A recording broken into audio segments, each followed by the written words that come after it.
পিছনে কোনো আপোষ নাই এগুলোর জন্য।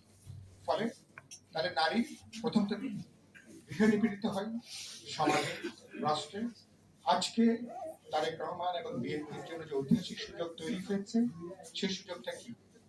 সেই সুযোগটা হচ্ছে বিএনপি এবং তারেক রহমানের নেতৃত্বে ইতিহাস তাকে একটা গুরুত্বপূর্ণ সময়, তাকে আজকে একটা গুরুত্বপূর্ণ জায়গায় তিনি অবস্থান নিয়েছেন। এই সুযোগটা, সময় তাকে যে গুরুত্বপূর্ণ সুযোগটা দিয়েছেন, বাংলাদেশে এই মুহূর্তে অন্য কোনো দল, অন্য কোনো ব্যক্তি, একক ব্যক্তি হিসেবে এই সুযোগটা আর কারো নেই। তাহলে সুযোগটা হচ্ছে তিনি যে প্রজ্ঞা, দূরদর্শিতার পরিচয় দিতে পারেন, তাহলে একটা আধুনিক, প্রগতিশীল, গণতান্ত্রিক, একটা বহুত্ববাদী সমাজ এবং রাষ্ট্রের তিনি নেতৃত্ব প্রদান করতে পারেন। ভূতের মতন বাংলাদেশকে যারা পিছনে নিয়ে যেতে চায়, বাংলাদেশ কখনো আর তাদের কাছে জিম্মি হতে পারে না। সেখানে সরকারকে, রাষ্ট্রের উপর থেকে নিচ পর্যন্ত যেখানে নারী বিদ্বেষী তৎপরতা আছে, সরকারি সচিবালয় হোক, অফিসে হোক, প্রতিষ্ঠানে হোক, কোনো কারখানায় হোক, সব জায়গায় নারী বিরোধী তৎপরতা বন্ধ করার দরকার হবে।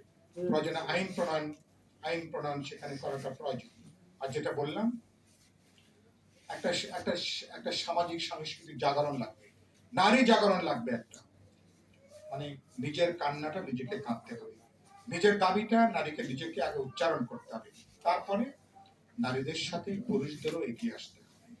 সেই পুরুষরা এটা বোঝা দরকার, আপনার মায়ের যদি সম্মান না থাকে, যদি কন্যার সম্মান না থাকে, আপনার স্ত্রী যদি সম্মান না থাকে, তাহলে আপনি কোনো আধুনিক মানুষ না, আপনি কোনো প্রগতিশীল মানুষ না। তাহলে আপনাকে আমি কোনো আধুনিক, আপনি কেবল কোটটাই পড়লেন, বিরাট বিরাট জব্বা গায়ে দিচ্ছেন, আর বাসায় যে আপনার স্ত্রীকে বা অথবা কন্যাকে বেধড়ক পিটাচ্ছেন, নির্যাতন করছেন, আপনাকে আমি আধুনিক কোনো সভ্য মানুষ বলে গণ্য করবো না।